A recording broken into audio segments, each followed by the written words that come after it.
Hi, I'm Adrian Thomas, Wildlife Gardener at the RSPB. We set some homeowners the challenge of what they could do in their outside space to make it better for them and for wildlife. They had a budget of just £250 and a little bit of help from me. Today I'm with Becca and Will, who want their front garden to have a bit more curb appeal for nature. We had an online chat about what they want to do in their garden to make it more attractive to wildlife. I prefer the sort of shape, not making it very straight liney, because obviously just the nature of the garden is quite straight down. This one just takes the kind of river effect, so the beds kind of straddle a path. That has something of a country garden feel to it. Morning, guys. Hi. Good to see you hard at it already. Yeah. Excellent, less for me to do. You want cottage-style beds. It's really important to mark things out first of all before we start digging. How are we feeling about this one? Love that. Like that one? Yep. Inwards a little bit.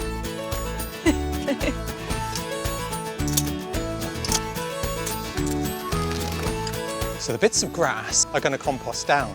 But what we want to do is get the soil out of the grass roots. And I found the best way is to bang it on a fork or on a log. Works pretty well.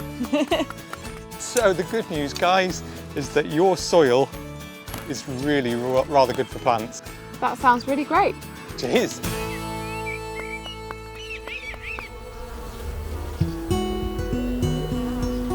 You guys asked for a shallow bathing pool for birds, effectively a paddling pool. And what I've got is a layer of waterproof liner and then also this strange fleece that is covered in little bits of gravel. So we need to mark out the shape that you're going to have your paddling pool. And then we can cut it along the lines. So what we now need to do is dig a depression here. So what is it that makes you want to bring nature into your front garden? When I come home from work, I want to be able to walk up this path and see all the wildlife really enjoying the space, the colours, the sights, the sounds of all the butterflies, bees, birds and all the flowers to welcome me home from work, and then I can watch it while I have a brew in the kitchen. So the hole is looking brilliant. It's just a very shallow dessert bowl shaped depression with a lip round it, which means the binder can go in to hold the water. Then the gravel impregnated cover can go on to hide it.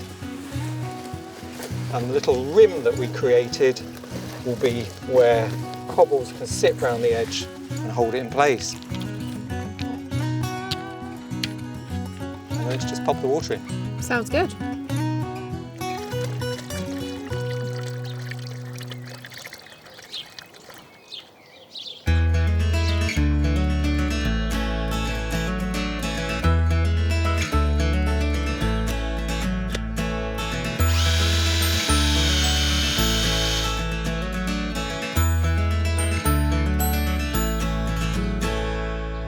So on to what I think is the fun bit, which is getting the colour into the ground. And you asked for cottage garden stuff. We did. With lots of colour. Yes, love colour. They all come in recycled plastic pots, all in peat-free compost, all grown sustainably, and all of them chosen to be great for bees. And it's amazing, they've just sat here outside your front door and they've been attracting bees already, haven't they? I always think that the best way to start is to keep them in their pots, arrange them out on the beds and see how it looks before we start planting. Sounds good. I'm really looking forward to making a river of purple down the middle from the lavender. Okay. Perhaps if we put one of the large ones in each border.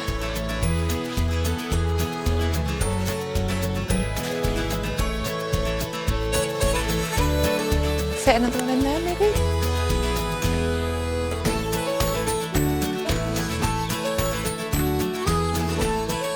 So this is great, a narrow bit of border which we don't want totally flopping over the grass walkway, and something like that liatris, which most people know as gay feather, is really useful to go in there. It won't spread out too far and wide. Okay guys, let's start planting.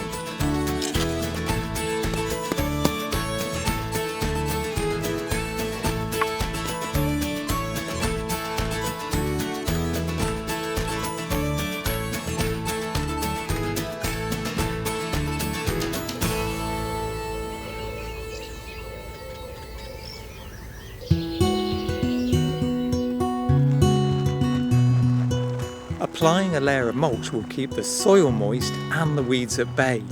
Bark works well and it's environmentally friendly.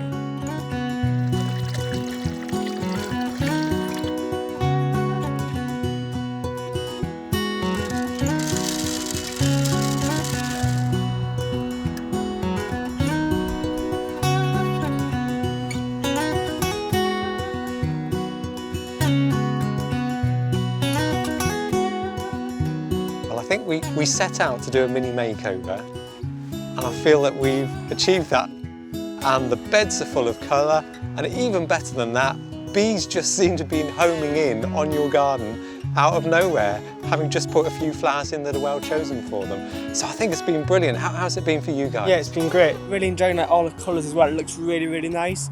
Already seen some bees, which I'm really excited to see, and hopefully we'll get a lot more. Yeah, I'm really looking forward to seeing what species come to our garden, getting up close and personal, identifying what the species might be that are on the flowers. I'm really looking forward to it.